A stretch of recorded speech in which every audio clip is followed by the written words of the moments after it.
what's in my camera bag action. What's up, y'all? Fly morning. Welcome back to another video. Today we're gonna do a what's in my camera bag video. Things that I use for filming myself and filming projects for other people. How the equipment that I use helps or doesn't help in a real world situation, all right?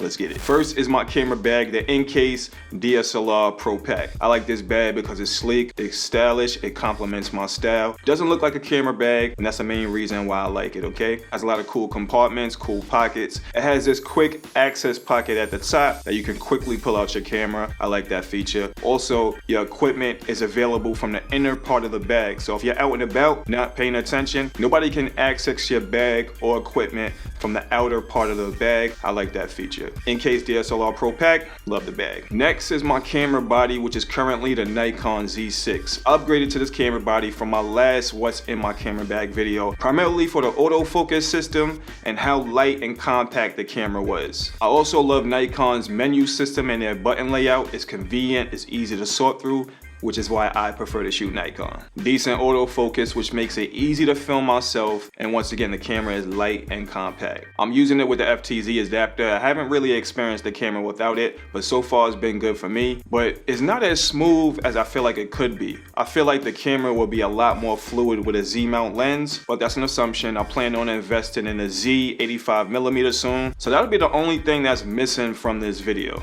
But overall, I've been enjoying the output from this camera. Next is my Tamron 35mm 1.8. This is usually my go-to lens for filming other people. I mentioned this also in my other what's in my camera bag video. This focal length, 35mm, feels like the most natural looking focal length to me. Like how your eyes view things, it's in between wide and compressed. It's a great neutral focal length, and it's always a go-to for me. Next is the 24-70 Tamron lens. This is my go-to lens for filming myself and vlogging style type videos. Honestly, the lens is a bit heavy for vlogging, but I manage. 24mm is a good focal length for me to get reliable focus when I'm filming myself. Versatile choice. So this is my first choice for when I'm like vlogging or filming myself, and this will be my secondary choice for when I'm filming projects for other people or I want to get close and tighter shots. If I'm filming something stationary, then I would use this lens because it's a bit heavier, but I feel like you should always have a 24-70 because it's a great versatile choice to have. Next are my variable ND filters. These are basically sunglasses for your lens. You use them when you're filming outdoors on a bright day and you want to cut down some of that light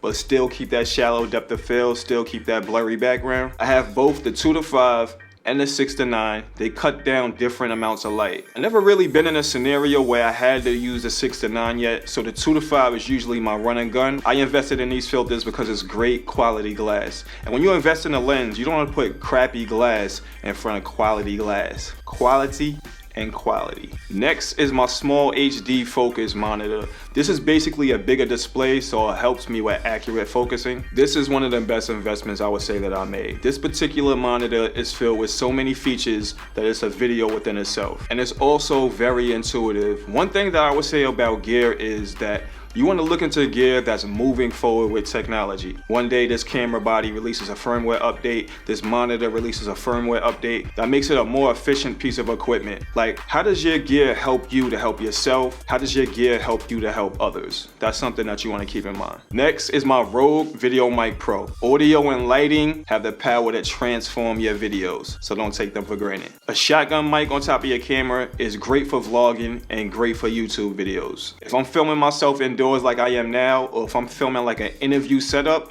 I'll put the microphone on a boom stand and get the mic as close to the subject as possible. This is one of the ways to get best audio. Next is the Aperture MC light. This was probably one of my recent purchases. I got this light because I needed a small light with some diffusion. I wanted a small light for like last minute close corner situations. This light is actually better as like a filler light or like a complementary light in your frame. That's what I believe the purpose of this light is. It has tons of features I ain't even explored yet. Effects mode. You can basically change this light any color that you want. There's also an app for this light where you can control it from your phone. This light is a video within itself. It's not the brightest light to illuminate a subject, I would consider this light if I'm filming one person close up. I would say this light is best for its features and adding some creativity to your frame, how I have it in the background, the blue light. I have these 3 Gigalumi lights. These are a cheaper alternative to the Aperture MC light. They run off of Sony V-Lock batteries. They're bicolor, they're dimmable, and they're bright. And these are the lights that I would use from like filming an event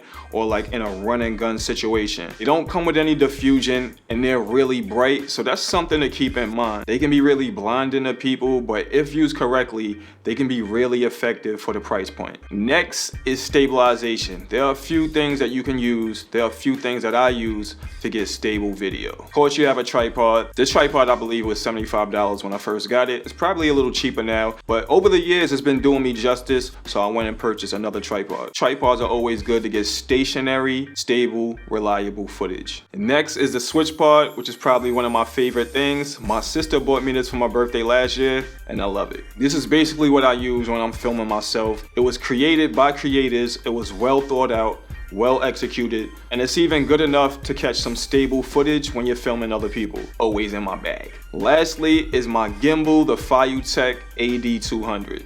I think that's how you pronounce it. Before purchasing, I honestly didn't know much about gimbals. It doesn't seem like the most popular gimbal or the go-to gimbal, but for me, at the time of purchase, it was affordable for the price point. It's great for lighter setups and lighter lenses. I caught some great things on this gimbal. Gimbals are like riding a bike. Once you really take the time and learn how to balance it, that one good time, then you're good. Sometimes it acts like it has a mind of its own. I don't know if that's this particular gimbal or if that's just every gimbal in general, but this comes out when I really need it. Sometimes I'd rather film without it. I feel like gear just gets in the way. Like the more things that you have, the more things that you bring out, it could potentially just get in the way of you being creative and being able to create. Especially if you're a one-man band, run and gun shooter, you want to step out with less stuff as possible. You want things that'll help you be better, not things that'll get in your way. But overall, it's a great gimbal for the price point. I haven't really experienced any other gimbal. And lastly is my shot list. I highly recommend that you get a notebook, a notepad, take something with you to whatever it is that you're shooting, jot down some notes, jot down some ideas, plan a shot list, plan some things that you want to capture. I promise this helps so much. In conclusion, once again, these are the things that are in my camera bag when I'm filming myself